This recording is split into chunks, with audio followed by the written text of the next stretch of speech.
সৰুসজাইৰ পৰা জিএমচিলৈ লৈ যোৱা হৈছে আৰু দেখা পোৱা গৈছে মুখ্যমন্ত্ৰীকে প্ৰমুখ্যে বহুকেইজন মন্ত্ৰী বিধায়ক ইয়াত উপস্থিত আছিল আৰু মুখ্যমন্ত্ৰীৰ উপস্থিতিত তেওঁ নশ্বৰ দেহটো ইতিমধ্যে জিএমচিলৈ লৈ যোৱা হৈছে সৰুসজাইৰ পৰা আৰু দেখা পোৱা গৈছে পুৱা 7:30 বজাত তেওঁৰ নশ্বৰ দেহটো ইতিমধ্যে পুনৰ মৰণোত্তৰ পৰীক্ষা কৰিব আৰু এই মুহূৰ্তত আমি দেখুৱাই গৈছোঁ আৰু জুবিন গাৰ্গৰ সহধৰ্মিনী গৰিমা শইকীয়া গাৰ্গ ইতিমধ্যে উপস্থিত আছে এই শেষ মুহূৰ্তত আৰু শেষ বিদায় জনাবৰ কাৰণে আৰু তেওঁ যি আচলতে জনসমুদ্ৰ হৈছিল জুবিন গাৰ্গক শেষৰবাৰৰ কাৰণে চাবৰ কাৰণে আৰু তেওঁ সকলোকে হাতযোৰ কৰি ইতিমধ্যে তেওঁ গৈছে আৰু জুবিন গাৰ্গৰ লগত ইতিমধ্যে মুখ্যমন্ত্ৰীগৰাকী উপস্থিত আছে আৰু তেওঁ মুখ্যমন্ত্ৰীৰ উপস্থিতিত তেওঁৰ যি নশ্বৰ দেহ সেই নশ্বৰ দেহ ইতিমধ্যে জিএমচিএইচলৈ লৈ যোৱা হৈছে মৰণোত্তৰ পৰীক্ষাৰ বাবে ইতিমধ্যে বিমল বৰাক আমি দেখিছোঁ শিল্পী অনুপম শইকীয়াক আমি দেখিছোঁ আৰু কেইবাগৰাকীও শিল্পী ইয়াত উপস্থিত আছে আৰু আমি দেখুৱাইছোঁ এয়া পৰিৱেশ সৰুসজাইৰ পৰা আৰু পোনপটীয়া সম্প্ৰচাৰ আমি দেখুৱাই আছোঁ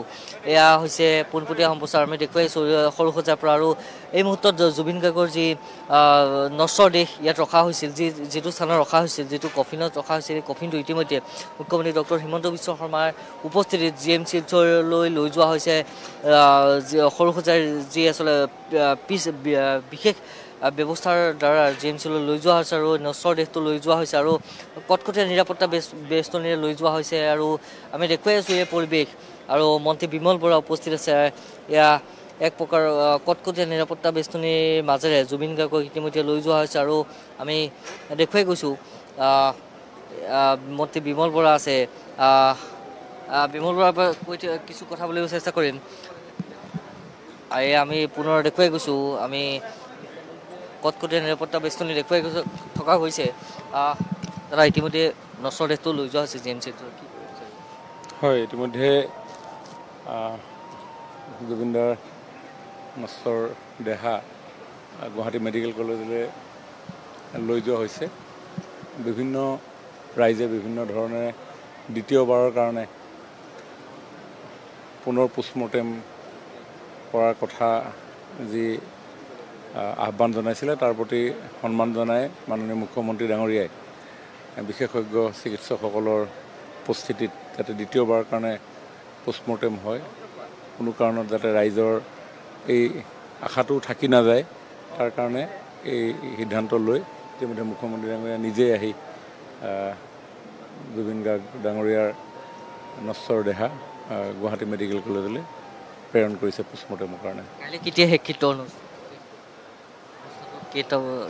আমি আশা কৰিছোঁ যে পুৱাৰ ভাগত কাৰণ পোষ্টমৰ্টেম সূৰ্যৰ উদয় হোৱাৰ পিছত কৰিব পাৰে বুলি কৈছে আৰু সূৰ্য উদয় হোৱাৰ পিছত তেওঁলোকে জনোৱা মতে 1 পৰা 1.5 ঘণ্টা সময় প্ৰয়োজন হ'ব আৰু 1-1.5 ঘণ্টা পিছতে পোষ্টমৰ্টেম সমাপন হোৱাৰ পিছত পুনৰ ইয়ালৈ লৈ অহা হ'ব আৰু ইয়াৰ পৰাই লগে লগে শেষ যাত্ৰা এই শেষ যাত্ৰা সেইটোৱে 1.5 ঘণ্টামান তাত লাগিব বুলি কৈছে 1.5 ঘণ্টামান লাগিব আৰু 1.5 ঘণ্টামান লগাৰ পিছত তাৰ পৰা ইয়ালৈ আহোঁতে 15 মিনিট বা 20 মিনিট মই সোণাপুৰত কিবা প্ৰস্তুতি ইতিমধ্যে সম্পূৰ্ণ হৈছে হয় সম্পূৰ্ণ প্ৰস্তুতি প্ৰায় শেষ পৰ্যায়ত আছে আৰু অলপমান আনুষংগিক কিছু কাম বাকী আছে বৰষুণ এজাক আহিলে মাজতে বৰষুণ জাকে অলপ অসুবিধাত পেলালে আৰু প্ৰায় এতিয়া পূৰ্ণদমে গোটেই কামখিনি কৰি আছে জুবিন দা প্ৰকৃতিৰ সৈতে ভাল পোৱা মানুহ আছিল আৰু প্ৰকৃতিয়ে ইতিমধ্যে সাথ দিছে নেকি জুবিন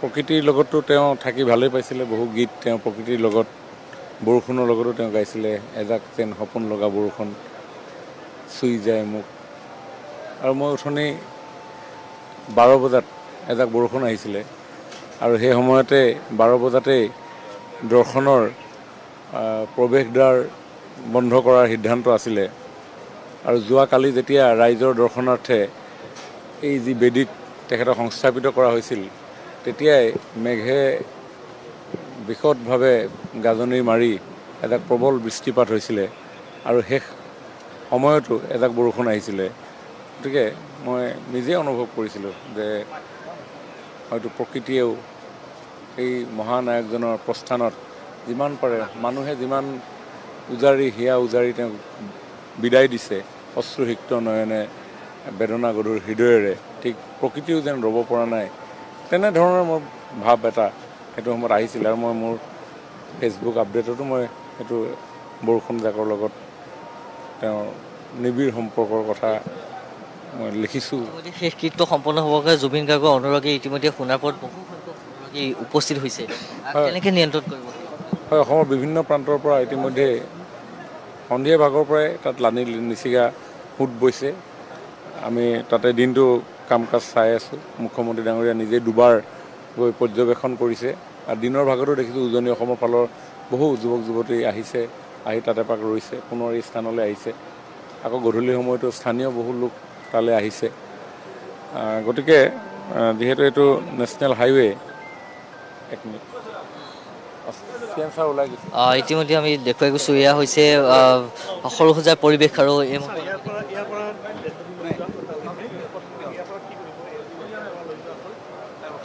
ইয়াৰ পৰা পোনে পোনে GMC-লৈ লৈ যোৱা হৈছে। GMC-ত যিহেতু অসমৰ কিছু লোকে দ্বিতীয়বাৰৰ কাৰণে পোষ্টমৰ্টেম হ'ব লাগে বুলি আহ্বান জনাইছিলে আৰু এই ক্ষেত্ৰত জুবিন গাৰ্গ ডাঙৰীয়াৰ প্ৰতি যিটো আমাৰ শ্ৰদ্ধা, এই শ্ৰদ্ধা যাতে ক'তো অকণমানো খুঁত ৰৈ নাযায়, তাৰ প্ৰতি লক্ষ্য ৰাখি মাননীয় মুখ্যমন্ত্ৰী ডাঙৰীয়াই দ্বিতীয়বাৰৰ কাৰণে ৰাইজৰ আহ্বানৰ প্ৰতি সঁহাৰি জনাই পোষ্টমৰ্টেম কৰাৰ সিদ্ধান্ত গ্ৰহণ কৰিলে।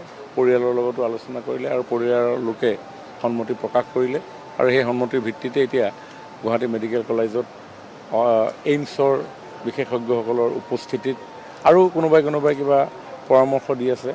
আমি ট্ৰাই কৰি আছোঁ তেনেকুৱা ধৰণৰ বিশেষজ্ঞ উপস্থিতিৰ কথাও তাত উপস্থিত কৰাব পৰা যায় নেকি।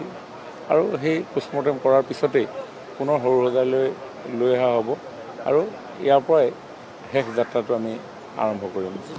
কিবা আহ্বান জনাব নেকি কাইলৈ বিশেষ? হয়, মুখ্যমন্ত্ৰী ডাঙৰীয়াই অহৰহ তেখেতে খবৰটো পোৱাৰ পিছৰ পৰাই এনেকুৱা এটা মুহূৰ্ত নাই যিটো মুহূৰ্ত জুবিন গাৰ্গ ডাঙৰীয়াৰ লগত থকা নাই। তেওঁ লগে লগে ইয়াত এই স্থান তেওঁ প্ৰথমে আহি পৰিদৰ্শন কৰি লগে লগে তেওঁ দিল্লীলৈ উৰা মাৰিলে। দিল্লীত গৈ যাতে জুবিন গাৰ্গ ডাঙৰীয়াক সোনকালে অসমলৈ ঘূৰাই আনিব পাৰি তাৰ কাৰণে ব্যৱস্থা কৰিলে। দুখনকৈ চাৰ্টাৰ ফ্লাইট অনা হ'ল, কিন্তু কফিনৰ যিটো ছাইজ আছিলে সেই ছাইজটো দুইখন চাৰ্টাৰ ফ্লাইটতে ভাল ধৰণে খাপ নোখোৱাৰ কাৰণে অৱশেষত আকৌ তৃতীয়খন বিমানত আনিব লগা হ'ল। এই গোটেই কামখিনি মুখ্যমন্ত্ৰী ডাঙৰীয়াই নিজেই তন্নকৈ তেখেতে কৰি আছে। ইয়ালৈ অহাৰ পিছৰ পৰা যোৱাকালিৰ বিশাল জনসমাগম এইবিলাক মেনেজ কৰাৰ পৰা আৰম্ভ কৰি পুৰে ৰাতি আজিও তেওঁ হোৱা নাই, পৰহি কালিও হোৱা নাই। আজিও দিনটো সমাধিস্থল নিৰ্মাণৰ গোটেই কামখিনি তেওঁ নিজেই দুবাৰ গৈ তদাৰক কৰিছে আৰু গোটেই দিনটো মই মুখ্যমন্ত্ৰী ডাঙৰীয়াৰ লগতে আছোঁ আৰু দেখিছোঁ প্ৰতি মুহূৰ্ত যাতে নিখুঁতভাৱে জুবিন গাৰ্গ ডাঙৰীয়াক সম্পূৰ্ণ কোনো খুঁত নোহোৱাকৈ যাতে বিদায় দিব পাৰে অসমৰ ৰাইজে। এগৰাকী মুখ্যমন্ত্ৰী হিচাপে তেওঁ প্ৰতিটো বিষয় তন্নকৈ চাই বিষয়াসকলৰ লগত আলাপ আলোচনা, ৰাইজৰ লগত আলাপ আলোচনা, দল সংগঠনৰ লগত আলাপ আলোচনা, বিভিন্ন দল সংগঠনে বা ৰাইজে যিসমূহ কথা বাৰ্তা বিভিন্ন মাধ্যমেৰে জুবিন গাৰ্গৰ প্ৰতি শ্ৰদ্ধা জনাই অৱগত কৰি আছে আৰু সেইবিলাক বিষয়েও পৰীক্ষা নিৰীক্ষা কৰি ইমান সূক্ষ্মভাৱে গোটেই বিষয়টো কৰি আছে আৰু শেষত এতিয়া লাষ্ট এই মুহূৰ্তত তেখেতে নিজে আহি পোষ্টমৰ্টেমলৈ পঠিয়াই লৈ এতিয়া তেওঁ আকৌ হেৰিলৈ গৈছে, কি নাম সোণাপুৰলৈ গৈছে। তেওঁ এতিয়া ৰাতি গৈ সোণাপুৰতে থাকিব।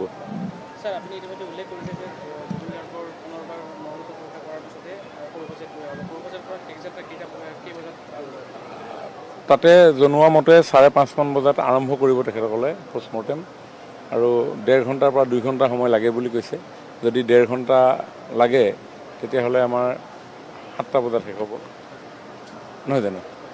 7টা বজাত শেষ হ'ব, 2 ঘণ্টা লাগিলে 7:30টাত শেষ হ'ব আৰু শেষ হোৱাৰ পিছতেই ইয়ালৈ আহিব। ইয়ালৈ আহোঁতেতো 15-20 মিনিট লাগিব, GMCHৰ পৰা আধা ঘণ্টা লাগিব। তাৰপিছতে লগে লগে ইয়াৰ পৰাই জুবিন গাৰ্গৰ পৰিয়ালৰ সকলো লোক ইয়াতে উপস্থিত থাকিব। তেখেতসকলক বিশেষ কেইখনমান বাহনৰ ব্যৱস্থা কৰা হৈছে।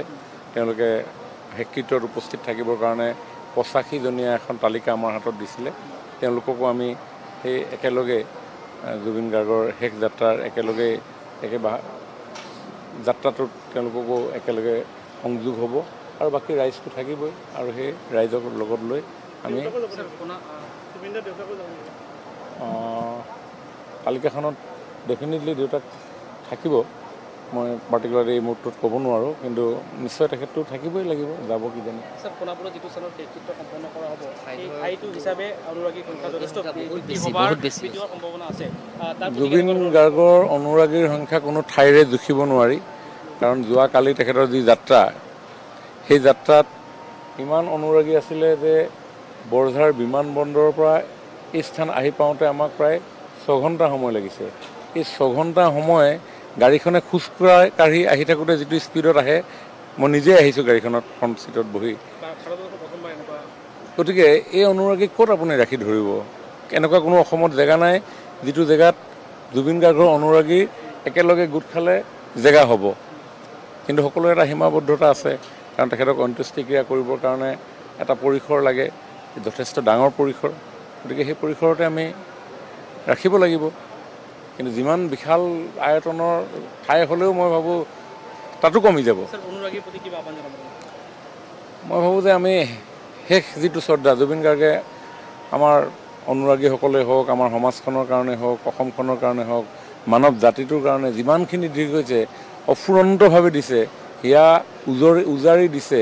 গতিকে আমিও তেওঁ ভাল পোৱা ধৰণে, তেওঁ মনত, তেওঁৰ আত্মাই একেবাৰে প্ৰশান্তি অনুভৱ যাতে কৰিব পাৰে, সেই দৃষ্টিভংগীৰে আমি তেওঁক বিদায় দিয়াটো উচিত, যাতে তেওঁ মৰাৰ পিছতো, ঢুকুৱাৰ পিছতো যেন এটা সুগন্ধি ফুল হৈ যাতে তেওঁ যিডোখৰ জেগালৈকে যাব লাগে তালৈ যাতে প্ৰফুল্লিত মনেৰে যায়, তাৰ কাৰণে আমি সকলোৱে নিজৰ হিয়া উজৰাই সেই দৃষ্টিভংগীৰে, পজিটিভ দৃষ্টিভংগীৰে আমি সহযোগিতা আগবঢ়াব লাগে। ধন্যবাদ জনাইছোঁ। এয়া আছিলে মন্ত্ৰী বিমল বৰা। আৰু দেখা পোৱা গৈছে আমি দেখুৱাই গৈছোঁ সৰু সজাইৰ পৰা পৰিৱেশ, আৰু এই মুহূৰ্তত আমি কথা পাতিবলৈ চেষ্টা কৰিম জুবিন গাৰ্গৰ লগত। একেলগে আচলতে সংগীত ব্যৱস্থাৰ ওতঃপ্ৰোতভাৱে জড়িত আছিল এগৰাকী কণ্ঠশিল্পী। আমি দেখুৱাই গৈছোঁ অজয় ফুকন, আৰু অজয় ফুকনৰ পৰা কিছু মনৰ ভাৱ জানিবলৈ চেষ্টা কৰিম। দাদা আজি নাই আমাৰ মাজত, দ্বিতীয়বাৰৰ কাৰণে পোষ্টমৰ্টেম অৰ্থাৎ মৰণোত্তৰ পৰীক্ষা কৰিবলৈ লৈ গৈছে। কি ক'ব বিচাৰিব? কাইলৈ আচলতে শেষ শ্ৰদ্ধাঞ্জলি, আচলতে শেষবাৰৰ কাৰণে দাদাক দেখা পাব। হয়, আমি যেতিয়া কিবা কিবি কথা উৰাবাতৰি নহয়, মানে কিছুমান বাতৰি প্ৰচাৰ হ'ল, তাৰপিছত খুব কম সময়ৰ ভিতৰত জেনজি, এতিয়া সকলোৱে জানে নতুন জেনেৰেশ্যনৰ জেনজি বুলি ক'লে বহুত মানে এটা এতিয়া সকলোৱে মুখে মুখে জেনজিয়ে ডিমাণ্ড কৰিলে বোলে, আৰু গোটেই অসমৰ পাব্লিকে ডিমাণ্ড কৰিলে ছ'চিয়েল মিডিয়া যোগে যে ৰিপষ্টমৰ্টেম হ'ব লাগে। এই শেখৰ গোস্বামী জুবিনদাৰ মিউজিচিয়ান আছিল, তেওঁৰ কিছুমান কথোপকথন ভাইৰেল হৈছিলে হোৱাটছআপৰ, আৰু সেইখিনিৰ ওপৰত ভিত্তি কৰি গোটেই অসম বিয়পি পৰিল। আৰু তাৰপিছত যিটো ডিমাণ্ড কৰিলে ৰিপষ্টমৰ্টেম কৰিব লাগে আৰু আকৌ মৰণোত্তৰ পৰীক্ষা কৰিব লাগে, আমি যিহেতু কৰিছে, ৰাইজৰ দাবী আছিলে, সেয়া একো নাই। এতিয়া আমিও মানে দুধুমুধু অৱস্থাত আছিলোঁ যে এতিয়া কৰিবলৈ নিছে, কিন্তু আমি এতিয়া শেষ বিদায়, কিন্তু বহুত মানুহ থাকি গ'ল। ৰাজহুৱা যিটো শ্ৰদ্ধাঞ্জলি জ্ঞাপন কৰিব খুজিছিল, জুবিনদাক এবাৰ লাষ্ট চাব খুজিছিলে শেষৰ বাবে, সেই থাকি গ'লেও কিন্তু যিখিনি মানুহ লাখ লাখ মানুহ আহিলে, 10 লাখ ওপৰত মানুহ জুবিনদাৰ শেষ মানে এয়াৰপৰ্টৰ পৰা যে আনিছিলোঁ আমি ইয়ালৈকে, সেই যাত্ৰা সাক্ষী হ'ল। তাৰপিছত ইয়াতেও লাখ লাখ মানুহ নন ষ্টপ, আপোনালোকে জানে কালিৰ পৰা আজিলৈকে 2 দিন ধৰি মানুহ আহি থাকিল, শেষ নহ'ল। ইয়াৰ পিছতো মানুহ ৰৈ আছে, গোটেই ৰাস্তাত ৰৈ আছে। তাতেও য'ত সমাধি ক্ষেত্ৰ দিছে সোণাপুৰত, আমি দাবী জনাইছিলোঁ গুৱাহাটীত দিব লাগে, সেয়া আমাৰ কথা শুনিলে। চিটিৰ ভিতৰত আমি একেবাৰে চিটিৰ ভিতৰত বিচাৰিছিলোঁ, কিন্তু সম্ভৱ নহ'ল। তথাপিতো সম্ভৱ নহয়, সোণাপুৰত দিছে। আমি যথেষ্ট সেইখিনিত মানে সুখী আৰু এতিয়া। আৰু দাদাক আমি আৰু এটা মানে দাবী জনাইছোঁ, আহ্বান জনাইছোঁ যে দেশৰ সৰ্বোচ্চ আচলতে ৰাষ্ট্ৰীয় মৰ্যাদা সম্পন্ন যি শেষকৃত্য কাৰ্য সম্পন্ন কৰিব লাগে, সেই সন্মান দিব লাগে। আৰু তেওঁক সৰ্বোচ্চ সন্মানে যিমানবিলাক সন্মান আছে গোটেইখিনি দিব লাগে, কাৰণ দেখি গ'ল গোটেই বিশ্বত জুবিনদাৰ এই যি মৃত্যুৰ পিছৰ যি মানে এটা ৰেকৰ্ড গঢ়িলে, পৃথিৱীৰ ভিতৰত 4 নম্বৰ, মাইকেল জেকছনৰ সৈতে আকৌ এবাৰ জুবিনদাৰ তুলনা হ'ল। আৰু সেইটো কথা কৈছিলে যে মই যেতিয়া ঢুকাইছিলোঁ, মই যেতিয়া ঢুকাম, যে 7 দিন অসম বন্ধ হ'ব সঁচাকৈ হয় এতিয়া সকলো অচলাৱস্থা হৈ গৈছে চব স্তব্ধ হৈ গৈছে আমাৰ উশাহ নিশাহ বন্ধ হৈ গৈছে সেইকাৰণে আটাইতকৈ ভাল লাগিলে যে আজি গোটেই দিনটো জুবিনদাৰ ভৰি মূৰ মুচি দিছোঁ যিটো কফিনত আছিলে সেই গোটেই কফিনটোক মুচিয়ে থাকিলোঁ আৰু প্ৰায় মানে 10-12 ঘণ্টা কেনেকৈ গ'ল গমেই নাপালোঁ